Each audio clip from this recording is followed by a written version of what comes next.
Now let's focus our attention to the center of the village. I'm tearing down one of the houses to move the village center a little bit. Instead of a well, I'm going to be building a bonfire where on cold winter nights the villagers can gather. Off to the side here you can see there's an awkward little path with a bridge leading into the river. I'm going to change this out for a cobble one and we'll come back to detail it a little later. Over here there was a farm. I'm going to instead put a house there. I want to keep our farming most over towards the riverside and build some structures over here. So we're going to be going with a simple little village house with a 2-layered roof and a chimney, of course.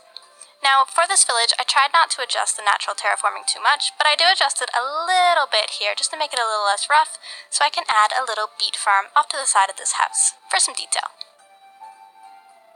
After this, we're going to focus on these 2 smaller houses. I'm not personally a fan of the 2 smaller houses in villages. They don't have a lot of interior room, so I instead combined the houses and made one slightly larger house. Now, in the center of our village, we have the 2 biggest houses in this village, which are those L-shaped houses.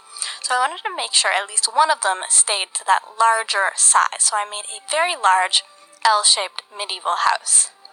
I think this suits well in the middle of the village here and really fills it out. Like perhaps some of the richer merchants stay in this house.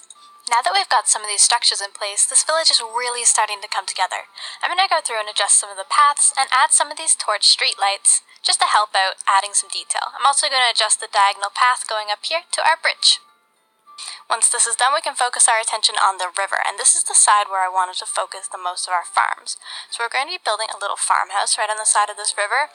It's going to have a little pen on the side for some animals, of course, and we're going to be transforming that field that you see there into a wheat field that goes along the riverbed.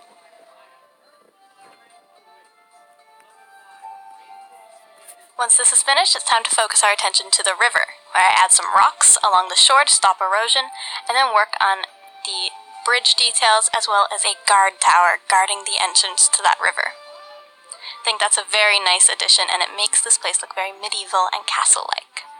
Now we're going to be mirroring that guard tower that we just did and making a diagonal gate entrance here to our castle.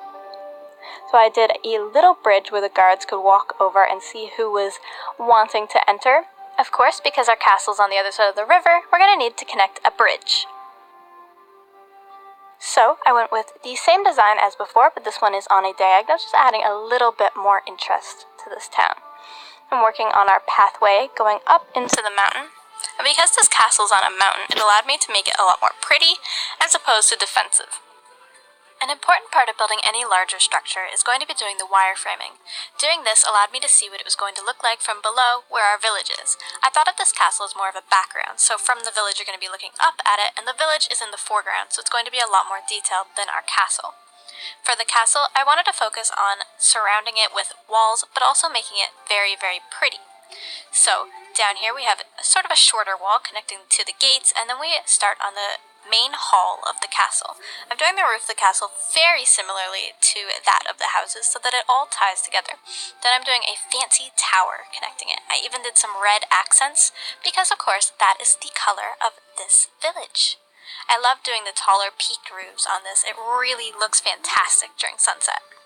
Now that the largest part of the castle is in place and a lot of the details are in, we can focus on this back side of the castle, where I'm going to be building 2 turrets. This first one is going to have a roof on it and be fairly tall. I'll even put a flag on the top in the color red, of course, connecting a diagonal wall between this turret and the main castle tower. And then I'm going to be doing a smaller building off to the side with that same roof shape, some anvils accenting it, and the bone block, of course. Now I'm going to be connecting a straight wall to another turret. This turret is going to be more of a connector, maybe having a stairwell inside that'll connect the different layers of wall. This is where things got really tricky, because on this side of the mountain it's a very steep cliff. At first I thought it would be a good idea to do another diagonal wall, but this ended up looking kind of awkward, and after I finished some basic detailing, I went back to this to do it in a more basic 90-degree angle. But the plus side of this was that it gave me lots of room to detail in a very basic way, but it allowed me to put some cannons up on the top there for a nice detail. I really enjoyed getting to build those and think about the defensive strategies of this castle, if it had any. This wall down here is looking a little bit lonely, so I'm going to be adding one more tower to tie it all together, and then we will call our castle done. I'm going to be connecting a path to the doorway, then we can turn our attention back to the village, where there's one more house that needs to be constructed. So, for this house, we're going to be going with a very basic village house shape, just a tiny one, and then we can focus on some of the smaller details of the village, like, for example, placing hay bales and grass around.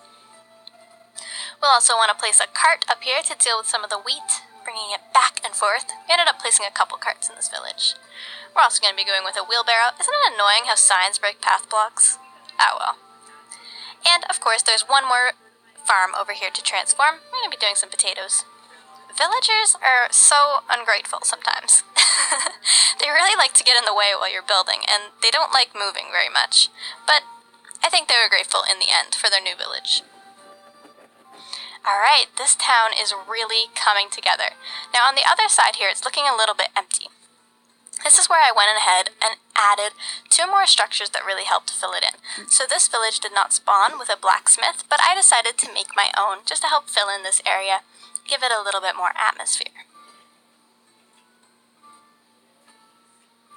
This village had a path heading off into the forest. I decided that it would be a cool idea to give the villagers a lumber yard to do some of their woodworking up here. Just a simple shed shape with just a roof and no walls, and then lots of chopped down trees in the area, and of course a saw chopping a log in half. I thought that was a really nice detail.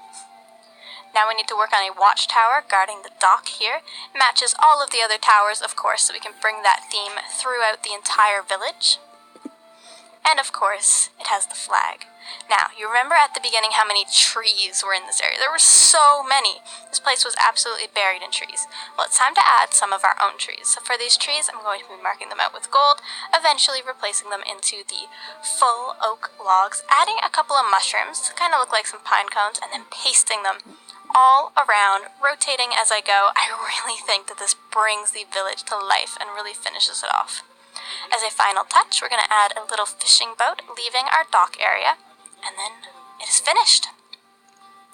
I hope you guys loved this extreme transformation. It was so much fun to go back to building the basics and